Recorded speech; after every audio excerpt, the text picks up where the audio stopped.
You ever have one of those days where you feel like reality just glitched? I mean, picture this, an HOA president so hopped up on her own sense of power she actually tries to break into my car with a phony master key, and when that stunt tanks, she calls the cops on me and winds up the one in handcuffs. Sounds like some fever dream, right? But let me tell you, this circus rolled right through my supposedly peaceful little neighborhood, and honestly, I'm still not sure whether to laugh rage or just keep checking over my shoulder.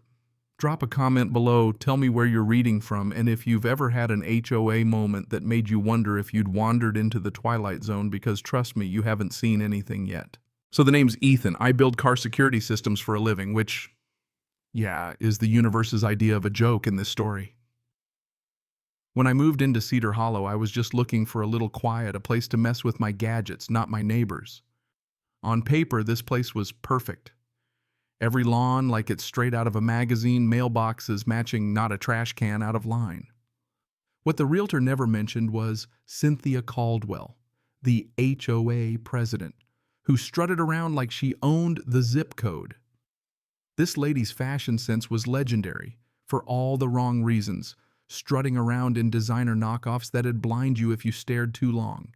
Think zebra stripes and hot pink and an SUV the size of a parade float, always hogging the curb like she wanted a ticket. My first real welcome came maybe 3 weeks after I moved in. It was a Saturday perfect for washing my car, my pride and joy Sentinel. Not flashy, but tricked out with security features that'd make a bank jealous, multi-factor ignition perimeter sensors, the works. I'm out there with a sponge soaking up the sun when Cynthia's SUV slides up, engine still running, like she's the queen making an entrance. She steps out blinding, in a magenta blazer, clutching her clipboard like it's a badge. "Mr. Ethan?" she purrs, and her voice could turn a birthday wish into a court summons, "You can't wash your car today." Not a designated washing day. I actually looked around thinking maybe I'd missed a joke. I'd read those HOA rules cover to cover, no mention of car wash schedules. So I play it cool, ask her to show me the rule. She just waves her pen and goes, "New water conservation policy. I'll send a memo. Stop immediately." You know what I mean.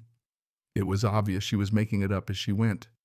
But I just nodded, finished my car, and let her stomp off, probably scribbling troublemaker next to my name. That was it. I was on Cynthia's radar, and not in a good way. The fines started coming like clockwork. $50 for leaving my recycling bin out 2 hours past pickup. $75 for a tiny brown patch on my lawn during a drought. Every little thing, another note, another warning. I kept everything, photos, letters, all sent certified mail. My engineering brain thrives on receipts and details. And honestly, I think that's what really got under Cynthia's skin. I wasn't just rolling over, and she wasn't used to that. Now here's where things really started to go off the rails. Sentinel became her personal obsession.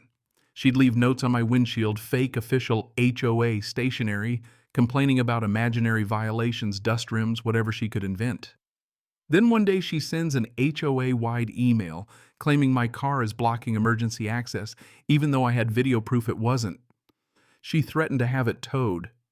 I fired back with time-stamped camera footage and a warning that towing would be theft. The tow never happened, but the tension ramped up about 10 notches.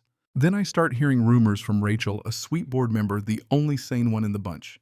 She pulls me aside at the farmer's market all nervous. Cynthia's telling people the HOA needs master keys to everyone's house and car for compliance checks. I just blinked at her. Car keys. Is she serious? Rachel nods, looking like she wants to crawl under a table. Some of the older folks are scared, thinking they have to hand over spares. I mean, I designed this stuff. I know you can't just copy a car key anymore, and even if you could, that's illegal as hell. I told Rachel that's criminal. It's lawsuit bait. She just sighed, already tired from fighting Cynthia's madness. So I call Laura Bennett, my lawyer, and let me tell you, she's a shark. When I told her, she laughed so hard she nearly fell off her chair. Then got real serious, real fast. "Ethan, this is harassment. Keep records. If she pushes it, we'll nail her for conspiracy and unlawful entry." You see where this is headed, right? Sure enough, the next week, every mailbox in the neighborhood gets a letter. All fancy paper and legalese demanding residents provide duplicate car keys for security access. Threatening fines and get this vehicle immobilization for anyone who doesn't comply. I stared at that letter and my jaw honestly dropped. This wasn't a policy, this was extortion, plain and simple. Bennett drew up a cease and desist so sharp it could draw blood, quoting privacy laws and promising lawsuits. We sent it certified, got Cynthia's signature on the return receipt. The silence that followed, that was the eye of the storm. I doubled down, checked all my cameras, made sure Sentinel's dash cam was set to record anything that moved. Then comes the day, the infamous Master Key Showdown. Bright Saturday. I'm in the garage, getting lost in my work when my phone pings. Motion alert driveway. I flip on the monitor and see Cynthia decked out in a neon orange pantsuit, dragging poor Tim the landscaper, who's clutching a toolbox like it's a bomb.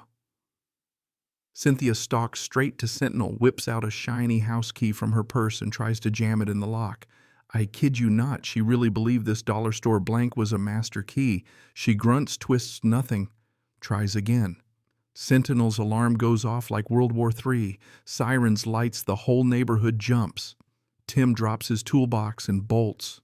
Cynthia shrieks, then this is gold. She calls 911. My cameras catch everything. This is Cynthia Caldwell, HOA president. There's a suspicious vehicle. I tried to secure it. The owner is hostile. Send officers, all while holding that key like she's Captain America. I shut off the alarm from my app just to watch her squirm. 5 minutes later, 2 cops pull up Officer Daniels, who looks like he's seen it all, and Officer Lee, younger but sharp. Cynthia flies at them all, drama wailing about public safety and illegal vehicles. I stroll out, phone in hand, and just say, "Officers, here's what really happened," and play the footage her trying to break in the whole fake key act, the phony 911 call. Daniels asks to see this master key. Cynthia, still huffing, hands him the blank. He gives her a look, then looks at Sentinel, then back at the key, raising one eyebrow. "Ma'am, this is a house key. What you did here is attempted unlawful entry." Cynthia starts screeching, waving her arms, insisting she has the right as HOA president. Daniels deadpan says, "You can't just make up powers, ma'am. That's not how this works." I invite the officers into my workshop, show them the camera feeds, the HOA letters, everything. Daniels' face just hardens. Back outside, he looks at Cynthia, whose face has gone from red to white. "Ms. Caldwell, you are under arrest for attempted unlawful entry and filing a false police report." She loses it, howling about lawsuits, waving her purse around until it spills all over the driveway. Officer Lee cuffs her while Daniels reads her rights. The neighbors watch some even record, and Mr. Thompson across the street actually cheers. The cops thank me for making their job easy, say my evidence is airtight, and drive off with Cynthia squawking in the back seat. Pure suburban justice. After that, the HOA just unraveled. Cynthia got bailed out, probably by her poor husband, but she was slapped with charges, had to pay fines, do community service, and got a restraining order. Rachel called an emergency meeting. I presented the footage. The whole neighborhood gasped as they watched Cynthia's meltdown on the big screen. The board fired her on the spot, scrapped her master key madness, and Rachel became the new president. For the first time since moving in, Cedar Hollow actually felt like a neighborhood again. Cynthia. She disappeared. Rumor has it she moved out of state. Her SUV hasn't been seen since. Sentinel still sits in my driveway, just a few faint scratches to show for it. And you know what? The real lesson here, never let a bully think they own the keys to your life. Keep records, stand your ground, and never underestimate the power of a well-placed camera. So what do you think? Was I right to push back, or did I go too far? Ever deal with an HOA nightmare like this? Drop your story in the comments. I want to hear all the wildest ones. Let's settle this. Who really draws the line between community and control?